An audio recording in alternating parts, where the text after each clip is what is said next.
Right guys, how's it going? You're here with me, the EOV, and today we have the Kbox by Kangertech. Okay, so I received this today and I'm quite excited about trying it. It's a variable wattage device, apparently very simple to use, ranging from 8 to 40 watts. We'll go into detail about exactly what the specifications and the features are of it when we go down below. So with that, let's go and explore. And we're down below.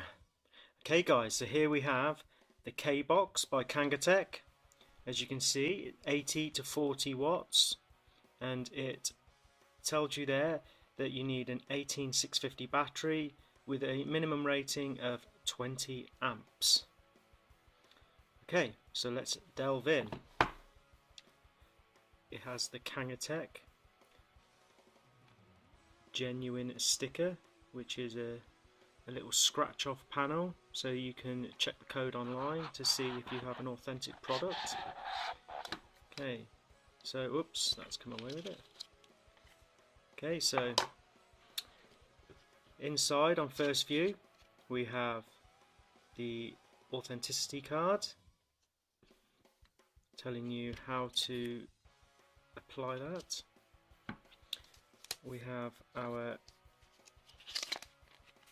pull-out pamphlet which explains the basics of the device. It's all in English. Oh no, I lie. On the other side it is Francais. So we've got French and English instructions in there. Apparently that's the only two languages Kangertech do then. And inside the main body of the case we have the Kbox itself. Nothing else in there, so I'll put that to the side. Let's look at this thing. Okay, so this is the Kbox in all its glory.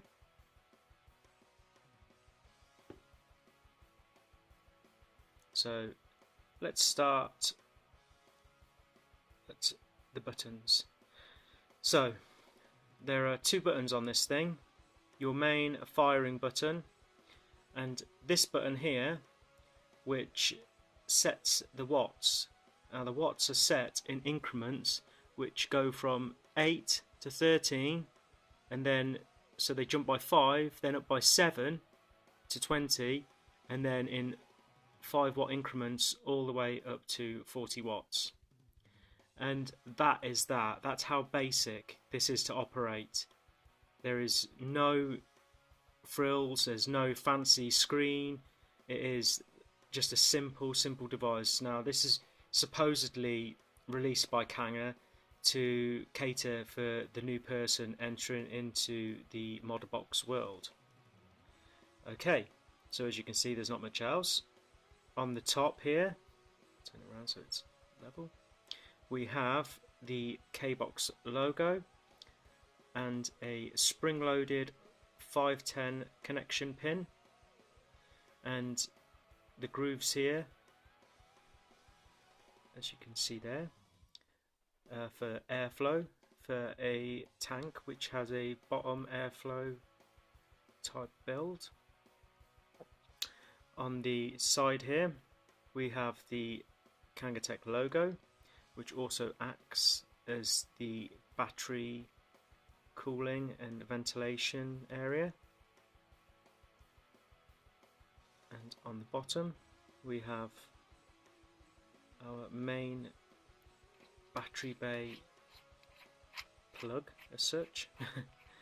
The cap for the battery bay. Inside is the spring, which is gold plated, and I'll zoom in on there, and all the way up it's just a basic tube with the 510 pin connection to connect to the positive end of the battery at the top of the tube. And that is that. It is basically that simple. So whilst I've got this part, what I will do is talk about the battery first of all. So I'm going to put an 18650 battery in and point out what a bit of a negative point about this. I've tried one of these before, and if you put a new battery in, you have to take off your tank, because it is like fighting a lion getting this on. It's not the easiest connection. You really have to push it down and give us. Ironically, that went on smooth that time. I have had it ping back on me, and you know, the battery come flying out like a torpedo. But it is a fight. The threads, I don't know if you can hear that. Oh, you know, they're not buttery smooth. They're a bit grindy on the threads. You know, it does feel so solid once it's actually in, but it is a pain in the bum to get in. Once the battery's in, you can see, you know, the battery through the Kangertech logo, and it does feel a sturdy device. As you can see, one thing I do like about this device is the design of how it fits in the hand. The round area here does sit inside the groove of your hand between the thumb and index finger there really nicely, and when you hold it like that with your finger on the firing button, it does feel very nice in the hand. So I will give it credit there where credit is due.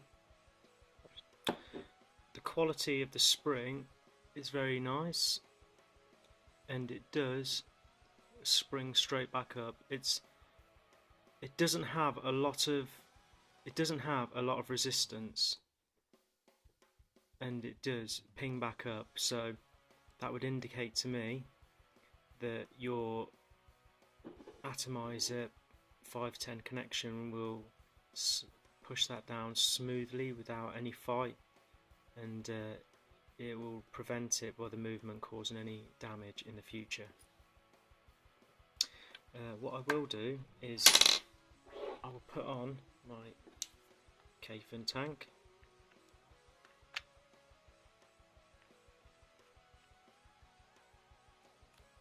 Now the Kbox in this mode with this type of tank is 22mm, and as you can see, it sits with a small ridge of the Kbox mod sitting above it, which indicates to me that this would sit flush with a 23mm tank. But it looks good, you know, with the actual tank on. Yeah, I like the look of that. Okay, so I've showed you the basics. Let's go back up top and talk about it a bit further. Okay guys, so that was a personal and close look at the Kbox. Now, as pointed out, the wattage increments are set, obviously from 5 for some reason to 7, back to 5, all the way from 8, which is the minimum setting, up to 40, which is the maximum. And just by pressing the button, the left set of lights are the battery power, and obviously all lit up, they're full, and they'll blink down slowly until the battery is dead and needs changing. Now this item comes with reverse battery protection. It also comes with low voltage protection. It fires as low as 0.4 ohms. Now there's no real specification out there that says the maximum ohms it fires at, but I've heard through the grapevine that it's 3.5 ohms, which is the maximum. A common occurrence in this item, if anything goes wrong, is the 3 flashes. Basically, there's no reading on it, so you can't see what is actually going wrong. So if it is shorting, if it's firing at a low voltage, if the ohms are too high, too low, it will just flash 3 times and not work. So it won't give. There's no display screen, so you can't be told what is going wrong with the item. So it's down to you to investigate and find out, you know, what the problem is.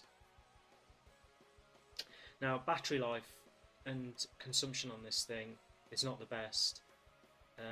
I've ran it test against test with the Sigeli Mini, the same battery, the same amount of vape in, and the Sigeli Mini lasts probably 2 to 3 times longer, which is a bit of a shame. I find a VTC4 fully charged will last me about 4 hours ish, and that's vaping quite a lot. It's not the worst, you know, it's not the best, but it's not the worst. But yeah, it's still a nice solid device. It feels really well made in the hand and heavy, and once the battery's in there, and it is nice. I do like holding it. Now, it's been mentioned in reviews before, and Kangertech dropped the ball on this. This item is designed apparently for beginner users, and as you've seen when we opened up the box together, all you get in there is an instruction manual and the mod itself. Now, if this was designed for basic users as per the basic layout and how simple it is with the, you know, the one firing button and the one increment button, you would think that maybe Kangertech would have included a battery, had this, you know, with an inclusive battery in it, or provided the 18650, maybe a micro USB port to charge it.